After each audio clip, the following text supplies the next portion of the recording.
Bojoku iki mbiyen ireng alhamdulillah saiki putih. Aku lo tekok Mbak Yu juga. Tok putih piye no? Akhire kula tukoni skincare, Bos. Weh, Tak tukoni skincare ki sak pasang ki siang malam ki regane 7,5 juta. weh diane ta. Wong lanang sembodo ki ya ngono kuwi. Aja bodhok kok. Dadi bojomu kok tumbas Iya lho, ben ketok ayu lho. Ben aku ora kekuk karo wong ayu liyane. Dadi percantiklah istrimu agar kamu tidak terpesona dengan wanita cantik di luar sana. Loh, dadi mbok tembaske Tak tukoni skincare sing sak pasang 7,5 juta. nek cara pakaiane kuwi Siang malam. bojomu ya model. Lho ora no, bojoku njaluk instan langsung. Loh, Dadi bintang putih piye siang malam digawe bareng, Bos. Wow. Begitu seminggu proses tak delok urung elek bentuke, Iya, iya. 2 minggu tak delok elek prosesnya. akhirnya 3 minggu baru terlihat. Oh iya, rata ya. Nah, Kulitnya belang kayak tekek, Mas. Ini. Iki malah celelekan. iki di rumah kayak tenan lho. Ditimbal iki pamrih apa to? Ora et labora bekerja sambil berdoa. Ndongane apa aku ndongane keluarga kowe ra mandi yo ndongane wong. Wong ditimbali dipirsani piyai sakmene mbane kok Kok iso pamer bojo sing kaya pamer bojo. Paling tidak itu bagaimana kita bisa melihat di dalamnya Pak Gunawan sama Ibu. Ada usus. kok sik ta. Di dalamnya ku maksudnya iki lingkungan keluargane kuwi Nah, lho. internalnya itu seperti apa? Delok jerone omah iki ning ngono lho. Ya mie gula gombal. Mama lah mabut telek pitik, mburi telek pitik. Beliau itu pengusaha.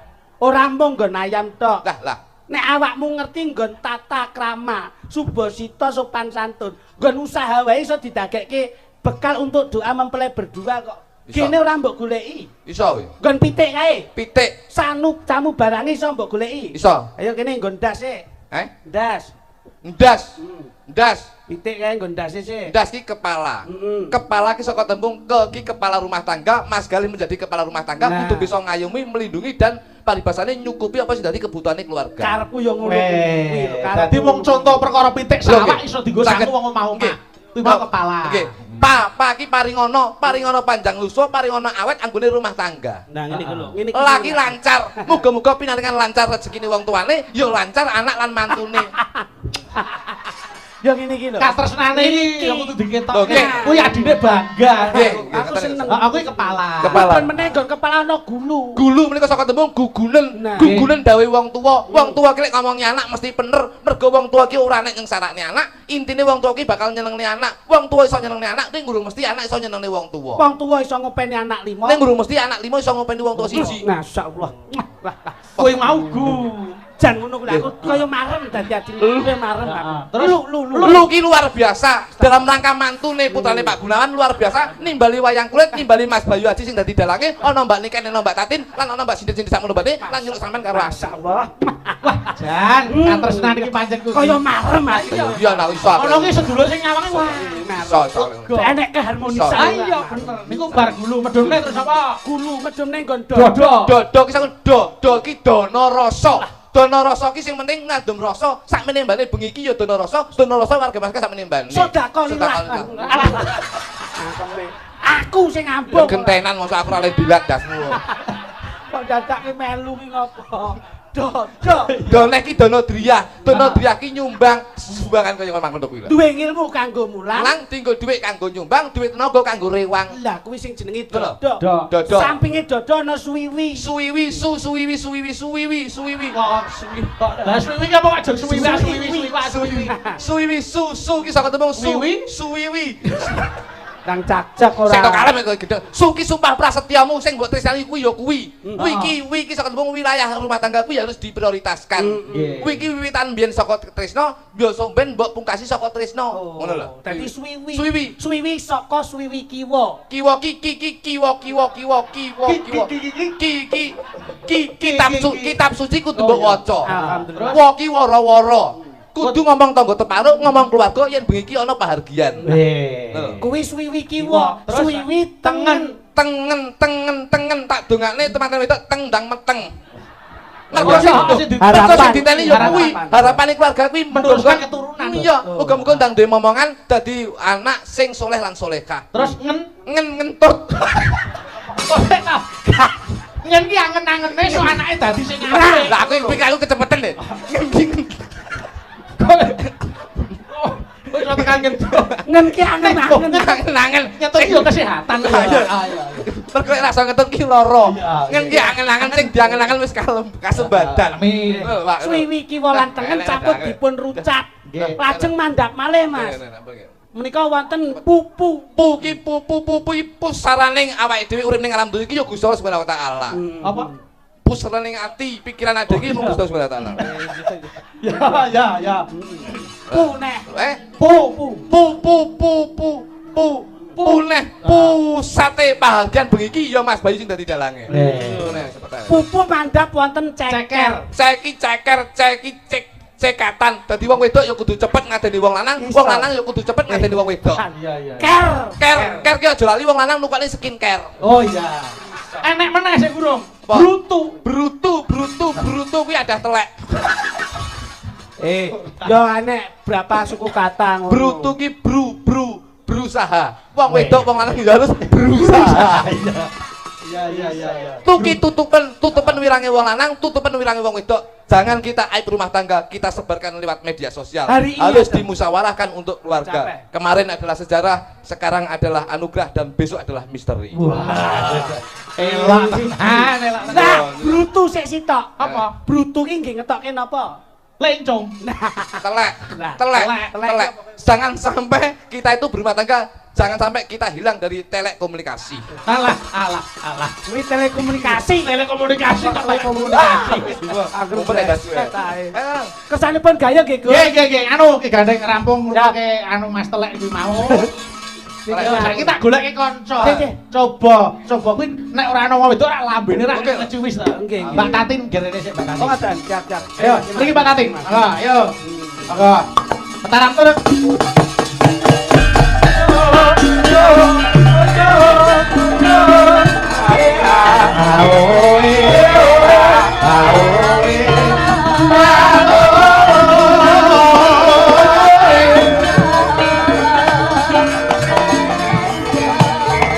Larak disampirke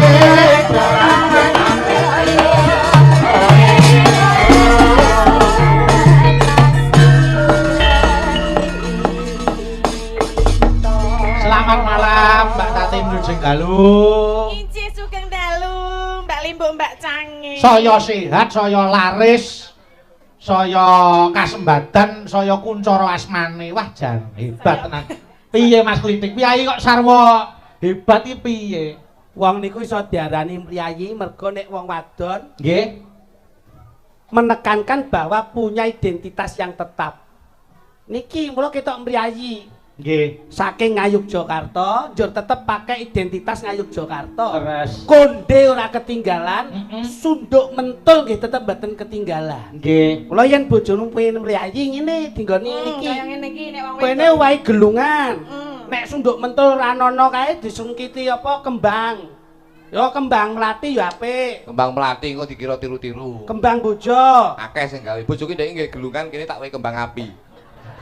Lah ndase mbledos. kaya anane nek. Sampe jenengane Aku Jawa. jare pegang sak omong kuwi kok. Karepku ki ndudohi wong wadon sing mriyayi ngene iki. Agemane kebaya nganggo selendang. Nah, disampiri selendang lah bojomu wis mbok sampiri rong. Ya bener. Bojoku tak taleni dulu. Selendang. Selendang ngene iki lho. Dicepi Iya. niki cunduk mentul. Rencana tak cepil linggis sak cengele aja. Mbok rasio-sio nek karo wong wedok ki. Nyapa lho wong Ya wedok. jenenge anane wong lanang ya kudu karo wong wedok. Nyapa. Lah nek ra ana wong wedok arep piye ora? Lho, lha nyapa tuku lho. Ya lah, kaya ngono kok nuturi coba mau kok nuturi. Wong wedok iki paling rekoso, Mas. Ora kudu mbok sia-sia. Lah iya mbok rasio-sio karo wong wedok. Biyen katon apa saiki Nah. katon apa? Ngono Itu lho. katon lemu ya. Lho, Katon lemu ya ben lemu malah rasah dadak lemok kita ya. lah kowe nek umpama bojomu lemu nek arepe butuh karo bojomu nek goleki piye coba? Ra kangelan kowe. Goleki apa ta? Eh? Goleki apa? Kowe lho goleki apa? Goleki apa? Kowe lali apa? Gak. Ngapa to rasah demek-demok? Oh, saya tahu ya. Mak iki ngopo jane? Jane ngopo ngono lho? Ora omong ning tangane kok grameh. Tanganmu e jan kok celintisan. Kudune sing ngrambat ki mata mergo ngerti. Tangan rane matane kok ngrambat kok ndi-ndi. Kabarmu piye? Pek. Ya wis. Ini lho. Ngeten lho Mas. Ngeten lak ra duwe tata krama to. Yen kepengin diajeni wong wedok ki ya wong wedok diajeni. Nyapa wong wedok diajeni barang. Lho, kepiye to yu? Lah ya kuwi kira ya iki mergane ngene lho Mas Klitik. Biyen ki arep seneng karo aku. Betul. Ning aku ora gelem. Sing ngomong sapa? Aku asline seneng karo ibumu. Selerane tra yo tuwek kok iki. Oh senengane ngono-ngono kuwi to. Tuwek, aku dek iki ora mulih ning nggon ngomahi maratuwaku yo disusul iki yo. Mangsane piye kok iso?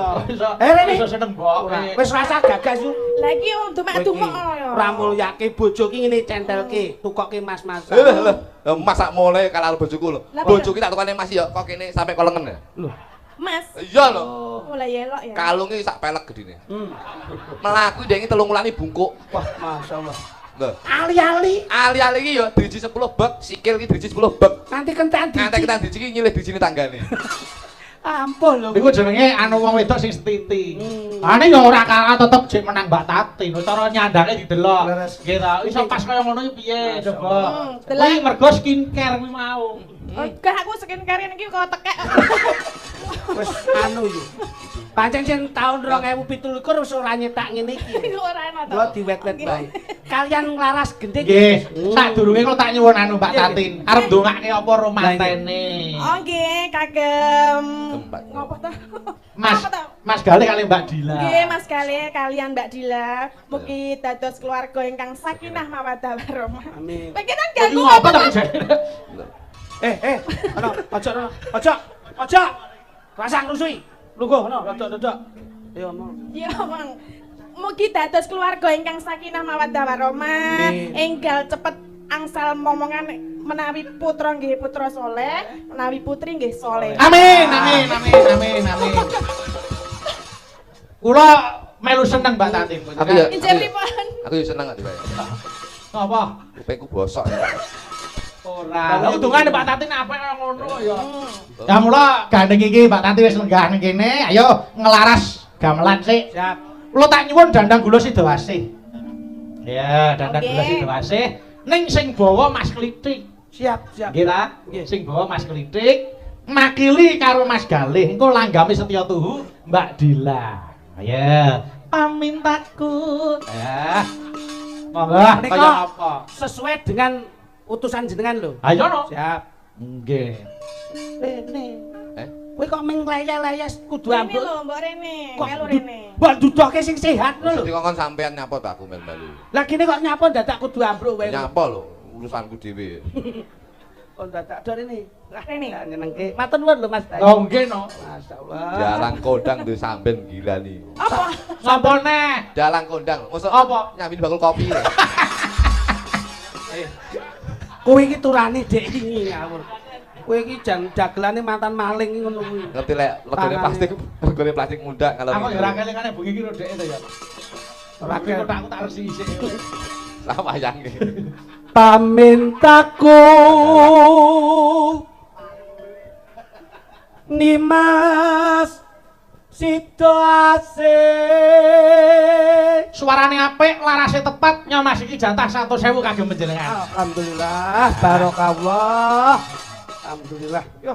Kaya Napa to Ngakoni sapa? kurang wayahe lho so. oh alah kalau kleru teh. Mas aku ya wis. Ayo. Iki arep nanti aku arep Rene apa rono? Musuh saya Oh, dulu. musuh ini dulu ya. Kaya Kaya Allah. ngene wong nandang asmara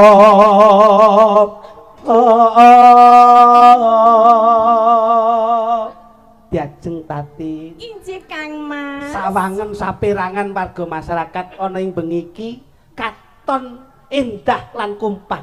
Injih leres. Nanging ramene bengi iki ora kaya ramene atiku yen wis kalebur katresnanmu diajeng Tati. Menapa injih to Kang Mas? Gak Panjenengan laku. menika saestu jangan ngremenaken lho Kang Mas. Kaya ora Diajeng. Ya apa kok diajeng Iki dadi apa? Kowe diajeng kok iso diajeng. Ngenteni kancane. Wis teko kabeh. Ayo. Ing sarina sawah Duwe ngene Kang Mas. Panjenengan semua arep manuk wonten mriku nika Kang Mas. kae Genang wong tok. Iki apa ta? Ibaratnya iki roman ngono lho. Oh ya maneh wong kele. Maksudnya iki Piye? maksudnya nek roman kan biasanya weruh manuk lagi roman kok yo melu-melu padha kaya manuke ngono kok manuke. Tapi duting kono maneh. Sing mbok sawang manuk sing sisih ndi Dajeng? Menika lho Kang Mas sing warnanipun putih kalian ireng. Coba delon, kluthuk delon. Kayak manuk lanang apa wedok? Maju. Manuk lanang apa wedok? Maneh lanang ya? Alah kok iso dadak. Kok manuk lanang? Oleh 100 sing keprung ndase kancane. Kowe iki kok manuk lanang iki buktine apa kowe kok? Lah kene uyung adek ya. Wong kok angger sembrono. Ayo gawake. Nggih, Mas. Genti Mbak Tatin sini Mbak. Gini Dajeng. Lamun kok kumusing to Kang Mas? Kaya bombong penggalihku yen iso cecaketan marang sliramu Dajeng. Kula injih remen sangat lho Kang Mas caketan kalian panjenengan. Coba mlaku madhep rono Dajeng coba. Pripun to Kang Mas? Aduh, kaya kadudut rasane atiku yen nyawang madaran wingkingmu Dajeng. Anu to brutune. Weh dibasake halus ngono lho ora. Gini coba. Gede, Lho Kang Manut, sapa? manut kondektur. Apa? kula nggih. Ora. Ayo Mbak Tatin karo Mas. Ayo.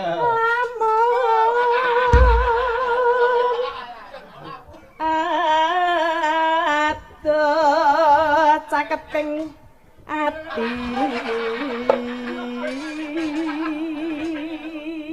Lho, iki kok pateni ngopo? Pokok senengane Mbak Tatin suarane apik, larase yo pleng 100.000 kanggo Mbak Tatin. Terima kasih Mas Bayu. Laris. Encen. 100.000 lho, Mas. Ayo kuwi duwe. Apa tos? Apa? Ngekel nek. Aja nembang kok ngekel nek. Walah, ya. Wong kok leh mun. Iki wayang apa diskotik? Pasik ditutuki nek. Tuh, Tok mung aja dolanan lampu. Tolong. Kuwi nek pedhot goleki angel kok iso. Parane. Wong kowe ora pancen kabeh. Oh, kok kabeh Ya. ya. Ya. Oh, melu kae.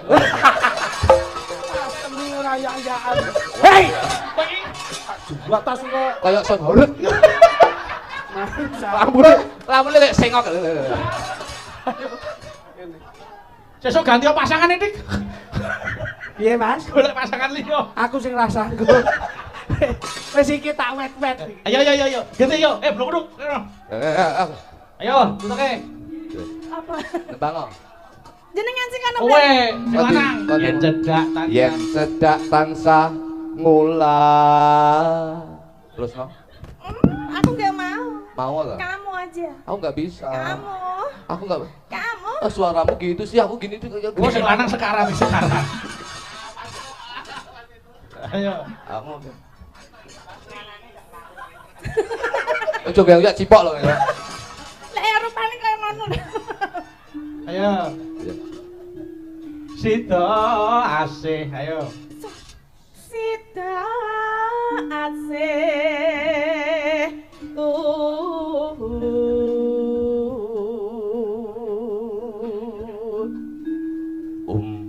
pindah. Apa amu?